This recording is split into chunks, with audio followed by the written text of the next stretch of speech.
konten media sosial yang kita manage, kita share, dan kita kembangkan secara konsisten berkesinambungan adalah yang berkaitan satu tentang paradigma lalu lintas. Mengapa paradigma lalu lintas ini penting? Karena ini merupakan cara melihat dan memandang lalu lintas secara filosofis, secara sosiologis, secara geopolitik dan geostrategis, secara globalisasi, secara modernisasi, dan juga berkaitan cara operasional, secara pelayanan publik, serta secara yuridis. Semua ini berkaitan dengan upaya-upaya implementasi amanat Undang-Undang Lalu Lintas Angkutan Jalan untuk dapat terwujud dan terpeliharanya lalu lintas yang aman, selamat, tertib, dan lancar. Kemudian yang selanjutnya adalah yang berkaitan dengan road safety policing.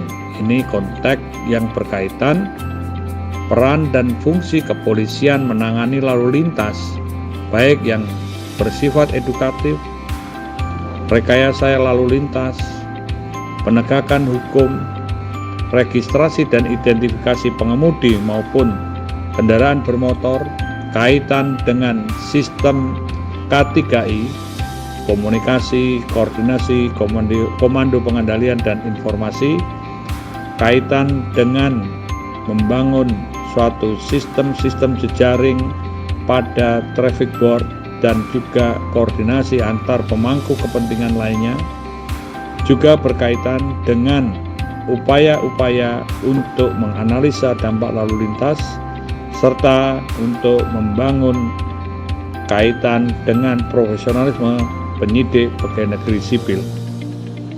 Konteks yang dikembangkan selanjutnya adalah berkaitan dengan Safety Driving Center, karena ini merupakan bagian penting untuk mendukung pembangunan upaya-upaya meningkatkan kualitas keselamatan, menurunkan tingkat fatalitas korban kecelakaan, dan kaitan dengan sistem uji SIM, sistem penerbitan SIM, yang bisa dikaitkan pada program-program penegakan hukum, program-program yang berkaitan dengan catatan perilaku berlalu lintas, dan demerit point system.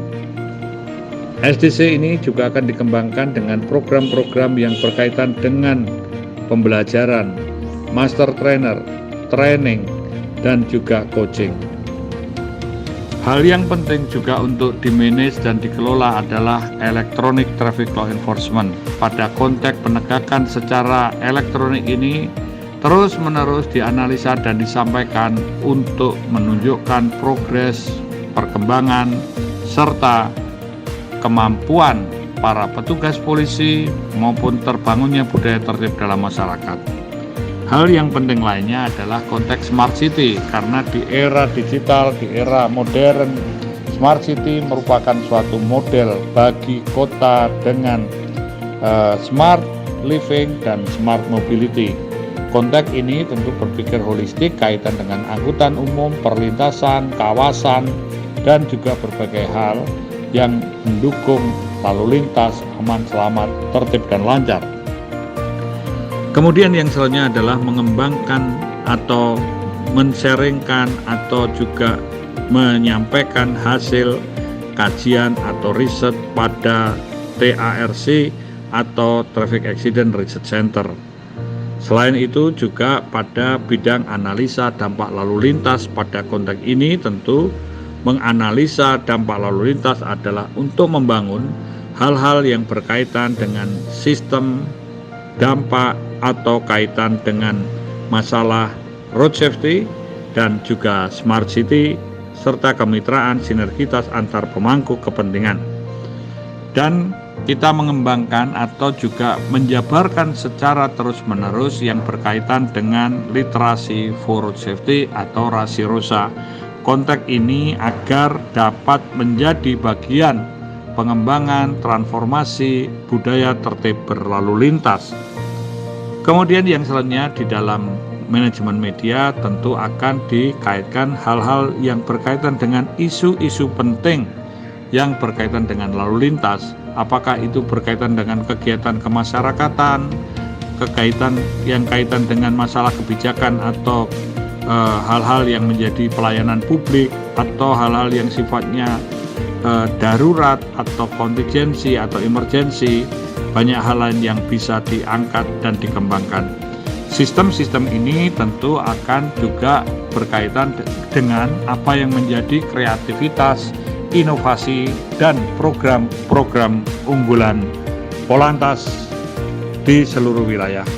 Konteks ini, maka konten media sosial harus di-manage secara profesional, secara konsisten, inovatif, kreatif, dan edukatif, serta inspiratif, fun, yang terus-menerus menjadi rujukan atau standar informasi kepolisian khususnya lalu lintas.